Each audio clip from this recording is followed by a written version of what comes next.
그때는 몰랐습니다. 그날이 내 인생의 방향이 바뀌는 날이 될 줄은요. 평생을 성실하게 살았습니다. 늦지 않았고 도망치지도 않았습니다. 회사에는 늘 제 시간에 나갔고 집에는 항상 생활비를 가져갔습니다. 그래서 믿었습니다. 이 정도면 괜찮은 인생이라고요. 하지만 어느 날부터 잠이 쉽게 오지 않았습니다. 눈을 감으면 앞날이 떠올랐고 눈을 뜨면 답이 없었습니다. 통장을 봐도 숫자는 그대로였습니다. 그런데 이상했습니다. 왜 이렇게 불안한지 이유를 알 수가 없었습니다. 주변에서는 말합니다. 집도 있지 않느냐? 연금도 나오지 않느냐? 그 말이 틀린 말은 아닙니다. 그런데도 마음은 점점 조급해졌습니다. 그때서야 알게 됐습니다. 문제는 돈에 많고 적음이 아니라는 걸요. 매달 끊기지 않고 들어오는 돈, 내일을 계획할 수 있는 여유, 그게 사라질 때 사람은 이렇게 흔들린다는 걸요. 이 이야기는 특별한 사람의 이야기가 아닙니다. 우리 아버지 이야기일 수도 있고 지금의 내 이야기일 수도 있습니다. 그리고 어쩌면 곧 다가올 당신의 이야기일지도 모릅니다. 평생을 일했는데 왜 이렇게 불안한지, 은퇴를 앞두고 왜 잠이 안 오는지 아무도 미리 알려주지 않았던 이야기, 지금부터 천천히 꺼내보려 합니다. 조용하지만 피할 수 없는 이야기, 김태균의 이야기, 그리고 우리 모두의 이야기입니다. 사람은요, 인생이 흔들리기 전까지는 자기가 꽤 잘 살아오고 있다고 믿으며 삽니다. 김태균도 그랬습니다. 올해 63, 평생을 한 회사에서 일했습니다. 지각한 적 없고 월급이 밀린 적도 없었습니다. 집에 들어갈 때마다 빈손으로 간 날은 없었습니다. 그래서 그는 늘 생각했습니다. 나는 할 만큼 했다고요. 태균의 하루는 늘 같습니다. 새벽 5시 반, 동네 산책로를 걷습니다.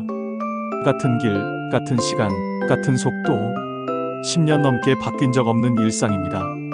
아파트 경비실 앞을 지날 때면 고개를 숙여 인사를 합니다. 말은 많지 않지만 그 짧은 인사 하나로 오늘도 괜찮은 사람이라는 안도를 얻습니다. 회사에서도 태균은 조용한 사람입니다. 앞에 나서지 않고 불평도 하지 않습니다. 그저 맡은 일은 끝까지 합니다. 후배들은 그를 믿을 수 있는 사람이라고 말합니다. 그 말이 태균에게는 작은 자부심이었습니다. 하지만 요즘 회사 공기가 조금 달라졌습니다. 회의실 문이 닫히는 소리가 잦아졌고 사람들 말끝이 흐려집니다. 명예퇴직, 구조조정, 이제는 숨기지도 않는 단어들이 사무실을 떠다닙니다. 태균은 애써 고개를 돌립니다. 아직은 아니라고 생각합니다. 퇴직까지는 1년이 남았으니까요. 집에 돌아오면 아내 정숙이 기다리고 있습니다. 저녁상은 늘 비슷합니다. 화려하진 않지만 부족하지는 않습니다. 정숙은 밥을 먹다 말고 가계부를 펼칩니다. 연필 끝이 잠깐 멈춥니다. 태균은 그 모습을 봅니다. 그리고 아무 말도 하지 않습니다. 괜히 묻지 않습니다. 괜히 불안해질까 봐서요. 부부는 그렇게 서로의 걱정을 조금씩 미뤄둡니다. 그날 밤 엘리베이터에서 태균은 박영수를 만납니다. 얼마 전까지 이 아파트에서 경비로 일하던 사람입니다. 이제는 아닙니다. 박영수는 웃고 있었지만 그 웃음이 오래가지는 않습니다. 요즘은 쉽지 않다는 말, 이 나이에는 경비도 잘 써주지 않는다는 말, 그 말이 엘리베이터 문이 닫힌 뒤에도 태균의 귀에 남습니다. 그날 밤 태균은 쉽게 잠들지 못합니다. 천장을 보며 생각합니다. 나는 괜찮은가? 나는 다를까? 곧 고개를 젓습니다. 아직은 아니라고요. 아직은 버틸 수 있다고요. 그렇게 아무 일도 일어나지 않은 하루가 또 지나갑니다. 겉으로 보면 아주 평온한 하루입니다. 하지만 태균은 모릅니다. 이 평온이 이미 조금씩 금이 가고 있다는 사실을요. 그리고 곧 그가 평생 믿어왔던 기준이 완전히 흔들리게 될 줄도요. 다음 날 태규는 처음으로 숫자가 아닌 현실을 마주하게 됩니다. 태규는 아직 모릅니다. 불안이란 건 갑자기 덮치는 게 아니라 조금씩 계산되며 다가온다는 걸요. 며칠 뒤 회사에서 퇴직 관련 안내 메일이 도착합니다. 형식은 공손합니다. 선택은 자율이라고 말합니다. 하지만 읽는 사람은 압니다. 이건 권유가 아니라 순서라는 걸요. 태규는 화면을 오래 바라봅니다. 그리고 아무 일 없다는 듯 컴퓨터를 끕니다. 집에 돌아온 그날 밤 서랍 깊숙이 넣어두었던 서류를 꺼냅니다. 퇴직금 예상표, 국민연금 예상 수령액, 개인연금 내역. 숫자들은 차분합니다. 감정이 없습니다. 태규는 계산기를 두드려 봅니다. 지금 가진 돈, 앞으로 들어올 돈, 아직은 괜찮아 보입니다. 그는 스스로를 안심시킵니다. 집도 있고 차도 있고 연금도 있으니까요. 하지만 숫자는 매달 빠져나갈 돈에 대해서는 아무 말도 해주지 않습니다. 관리비, 병원비, 생활비, 예상치 못한 지출, 그건 표 어디에도 적혀 있지 않습니다. 며칠 후 정숙은 병원에서 돌아오는 길에 한숨을 쉽니다. 큰 병은 아닙니다. 하지만 진료비와 약값이 예전 같지 않습니다. 집에 와서 가계부를 펼칩니다. 연필 끝이 자주 멈춥니다. 정숙은 조심스럽게 생각합니다. 여보가 퇴직하면 이 생활이 계속 가능할까? 그날 저녁 정숙은 말을 꺼내려다 결국 삼킵니다. 괜히 분위기를 흐리고 싶지 않습니다. 괜히 남편을 불안하게 하고 싶지 않습니다. 부부는 그렇게 서로를 배려한다는 이유로 중요한 이야기를 미룹니다. 며칠 뒤 태규는 박용수를 다시 만납니다. 이번엔 경비실 앞이 아닙니다. 동네 병원 대기실입니다. 박용수는 예전보다 수척해 보입니다. 검사 결과를 기다리는 동안 둘은 말없이 앉아 있습니다. 잠시 후 박용수가 먼저 입을 엽니다. 요즘은 병원비가 무섭다는 말, 일을 그만두고 나니 매달 들어오는 돈이 없다는 말. 그 말은 조용하지만 묵직합니다. 태규는 그제야 깨닫습니다. 돈이 없다는 말은 통장에 돈이 없다는 뜻이 아니라는 걸요. 매달 들어오는 돈이 없다는 게 얼마나 큰 불안인지 그제야 실감합니다. 며칠 후 오래된 친구 조현우를 만납니다. 현우는 이미 은퇴했습니다. 화려하지 않지만 생활은 안정돼 있습니다. 현우는 묻습니다. 지금 가진 돈이 아니라 앞으로 매달 들어올 돈이 얼마냐고요. 태규는 대답하지 못합니다. 그 질문이 생각보다 아프게 다가옵니다. 집으로 돌아오는 길, 태규는 오래 걷습니다. 밤거리는 익숙하지만 오늘은 다르게 보입니다. 불이 켜진 집들, 저마다의 생활, 저마다의 버팀목. 태규는 문득 생각합니다. 자신의 버팀목은 무엇이었을까? 성실함, 직장, 월급, 그 모든 것이 곧 끝날 수도 있다는 생각이 처음으로 현실이 됩니다. 그날 밤 태규는 다시 서류를 꺼냅니다. 이번엔 숫자가 다르게 보입니다. 괜찮아 보이던 숫자 뒤에 공백이 보이기 시작합니다. 그리고 태규는 처음으로 느낍니다. 준비하지 않았다는 감정이 이렇게 무거울 수 있다는 걸요. 아직은 선택의 시간입니다. 하지만 그 선택은 점점 그를 몰아세우고 있습니다. 그리고 곧 태규는 더 이상 미룰 수 없는 순간을 맞이하게 됩니다. 태규는 알고 있었습니다. 이제는 더 이상 모른 척할 수 없다는 걸요. 회사에서 다시 연락이 옵니다. 이번엔 메일이 아닙니다. 직접 만나자는 요청입니다. 회의실에 앉아 있는 동안 태규는 말을 거의 듣지 못합니다. 명예퇴직, 위로금, 지원 프로그램 모두 준비된 말들입니다. 상대는 예의 바릅니다. 배려하는 표정도 짓습니다. 하지만 태규는 압니다. 이건 선택이 아니라 통보에 가깝다는 걸요. 회사 문을 나서며 태규는 고개를 숙입니다. 익숙했던 출입문이 오늘은 낯설게 느껴집니다.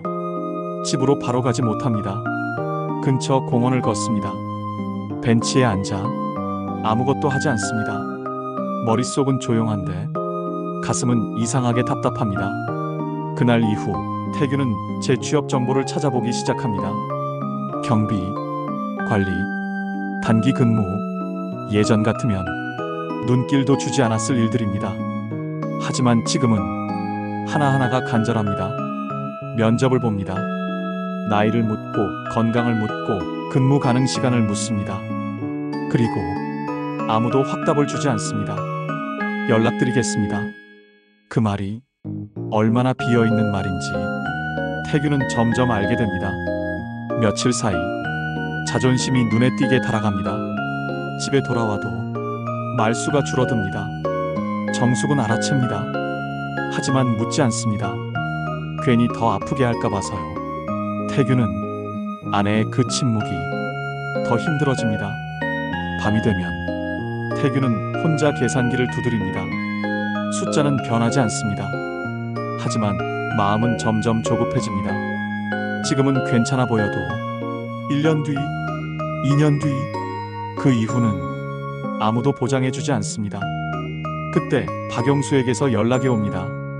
몸이 더 안 좋아졌다는 말, 일은 완전히 그만뒀다는 말.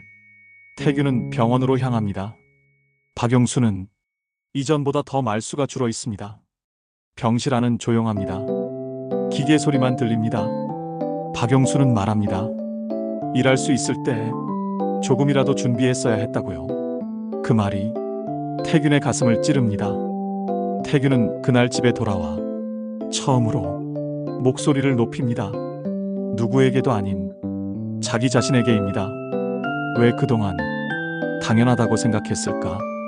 왜 회사가 영원할 거라 믿었을까? 그날 밤 태규는 거의 잠들지 못합니다. 눈을 감으면 앞날이 떠오르고 눈을 뜨면 아무것도 보이지 않습니다. 태규는 선택의 기로에 서 있습니다. 자존심을 지킬 것인가? 현실을 받아들일 것인가? 아직은 결정을 내리지 못합니다. 하지만 분명한 건 하나입니다. 이대로 버티기만 해서는 아무것도 바뀌지 않는다는 사실입니다. 그리고 곧 태규는 스스로를 내려놓아야 하는 순간과 마주하게 됩니다. 그 선택이 그의 남은 인생을 완전히 바꿔놓게 될 줄도 모른 채로요. 태규는 결국 받아들입니다. 버티는 것만으로는 아무것도 바뀌지 않는다는 사실을요. 그날 아침 태규는 오래 미뤄두었던 지역 커뮤니티 센터로 향합니다. 노인 일자리 안내, 실버 취업 상담. 예전에 태균이라면 고개를 돌렸을 곳입니다.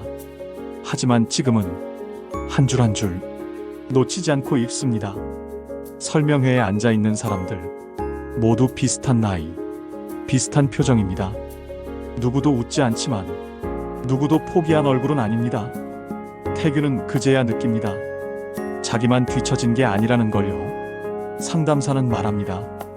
큰 돈은 아니지만 매달 들어오는 돈의 중요성에 대해요. 태규는 고개를 끄덕입니다.